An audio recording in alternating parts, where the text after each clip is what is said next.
Bom,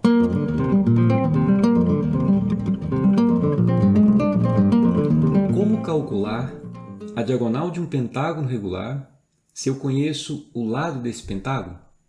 É isso que nós faremos no vídeo de hoje, resolvendo uma questão da prova do ITA. Bora lá! O comprimento da diagonal de um pentágono regular, de lado medindo uma unidade, é igual à raiz positiva de... Veja, o que nós sabemos aqui? Esse pentágono é regular, portanto, todos os lados medem 1, um pentágono regular de lado medindo 1. E nós queremos saber qual é a medida da diagonal. Na verdade, o que ele quer é, chamando a diagonal de, por exemplo, x, a medida, esse x é raiz de qual dessas equações? É raiz positiva de qual dessas equações? Muito bem. Para resolver esse problema, nós faremos isso de 3 maneiras. Primeiro, note o seguinte. Todo polígono regular é inscritível numa circunferência. O que isso significa? Dado um polígono regular, sempre existe uma circunferência que passa pelos seus vértices. Muito bem. Os vértices desse pentágono, inscrito nessa circunferência, que sempre existe, ele dividirá a circunferência em 5 partes iguais. 360 dividido por 5 dá 72. Portanto, cada arquinho mede 72 graus. Nós sabemos que os ângulos inscritos, por exemplo, este aqui, ou este, todo ângulo inscrito, nós sabemos que ele mede metade do que ele enxerga. Ora, esses arcos todos estão enxergando 72. Portanto, eles medem 36. 36 graus. O mesmo ocorre, por exemplo, com esses dois aqui. Eles medem 36. Tá? Porque eles estão enxergando 72 e são ângulos inscritos na circunferência. O vértice está em cima da circunferência. Muito bem. Daí, o que eu posso concluir? Ora, já que esses ângulos todos medem 36, nós acabamos de concluir isso, então, esses dois triângulos que estão destacados aqui do lado, esse triângulo e este, eles são congruentes. Qual é o caso de congruência? Ângulo, lado, ângulo. Esses dois triângulos são congruentes pelo caso ângulo, lado comum, ângulo. Ora, mas se eles são congruentes, tudo o que acontece num ocorre no outro. Então, como nós já sabemos que esse lado aqui mede 1, dado do problema, como eles são congruentes, esses lados aqui também medem 1. Tá certo? Agora, observe também o seguinte. Esse triângulo que eu estou contornando,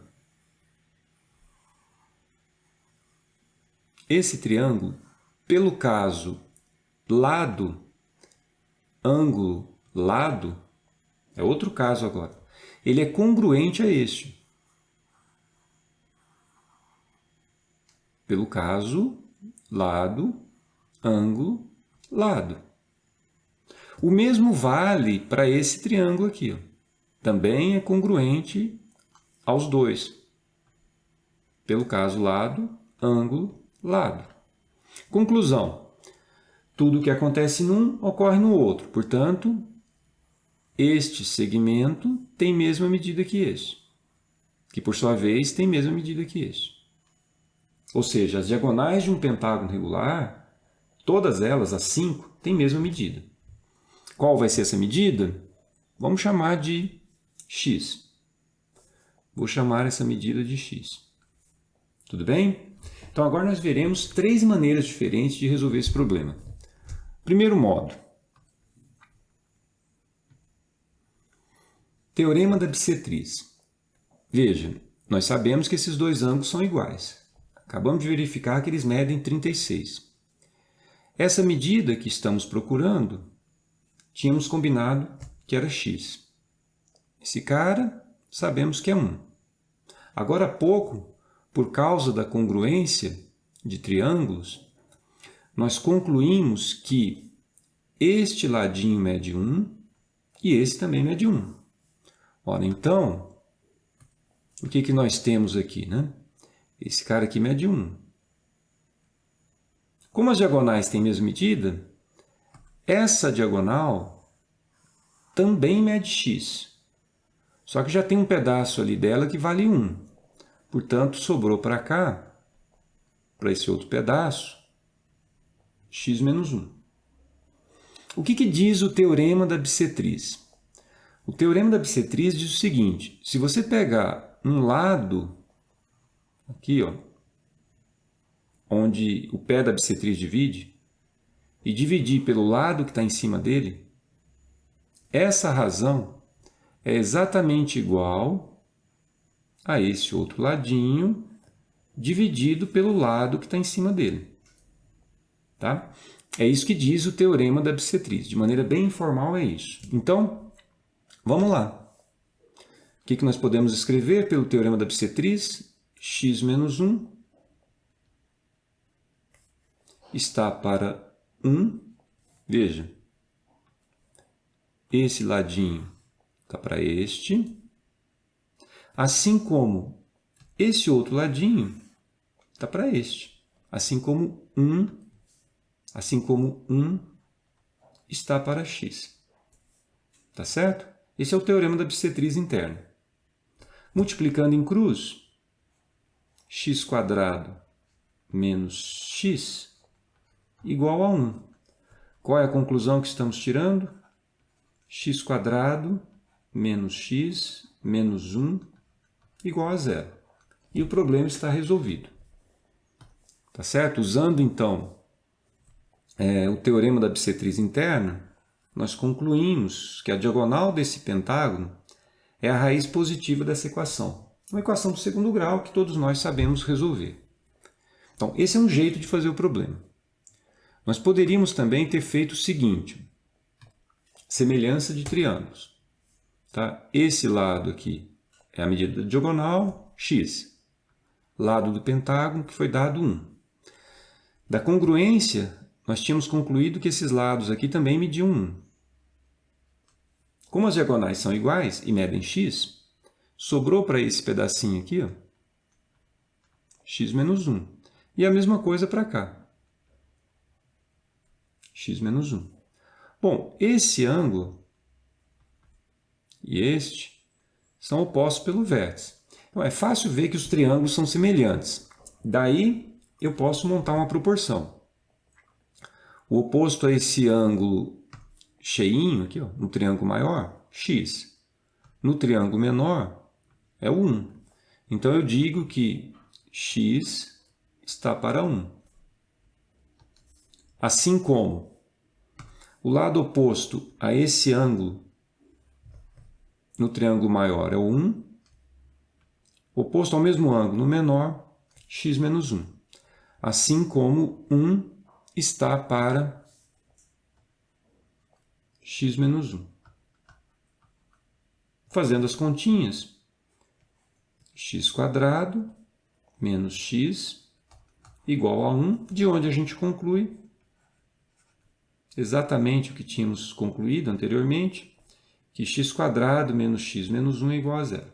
Portanto, a diagonal é a raiz positiva dessa equação. Tá certo? Qual que seria um outro modo, né? Eu falei que a gente ia resolver de 3 maneiras diferentes. Um outro modo é um resultado que às vezes nem é comentado nas aulas, mas para quem vai fazer prova do ITA, e em especial a prova do IME do Rio, vale a pena olhar com cuidado para esse resultado. É o teorema de Ptolomeu. O que diz esse teorema? Esse teorema é um se e somente se, ou seja, uma condição necessária e suficiente. O que ele diz é o seguinte: se você tem um quadrilátero inscritível, ou seja, um quadrilátero que tem uma circunferência passando pelos vértices, então o produto das diagonais é igual a um lado multiplicado pelo seu oposto mais o outro lado multiplicado pelo oposto desse outro lado. Como é um C e somente C, então vale a recíproca, ou seja, se o produto das diagonais de um quadrilátero é igual à soma dos produtos dos opostos, dos lados opostos, então o que eu posso dizer sobre esse quadrilátero? Ele é inscritível, tem uma circunferência que passa pelos vértices. Tá? Com o teorema de Ptolomeu, fica muito fácil resolver esse problema. Observe, essa diagonal é x, essa diagonal também é x, todas as diagonais têm o mesmo tamanho, medem x. E os lados do pentágono regular, todos eles medem 1. Então, como Ptolomeu fala de quadriláteros, eu estou olhando para esse pedaço do pentágono que é um quadrilátero.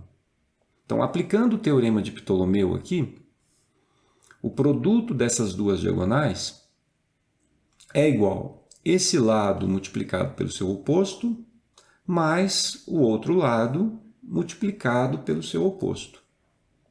Então, ficaria x vezes x é igual a x vezes 1 mais 1 vezes 1. Olha que maravilha. Duas linhas, né? x2 menos x menos 1 igual a zero, que é o resultado que já tínhamos encontrado usando primeiro o teorema da bissetriz e depois semelhança de triângulos. Tá certo? Eu gostaria apenas de... Bom, com isso, então, o problema está resolvido, tá? Então, veja. A alternativa correta, letra E. A medida da diagonal é a raiz positiva dessa equação. Agora, eu gostaria de comentar com vocês, antes de encerrar, o seguinte.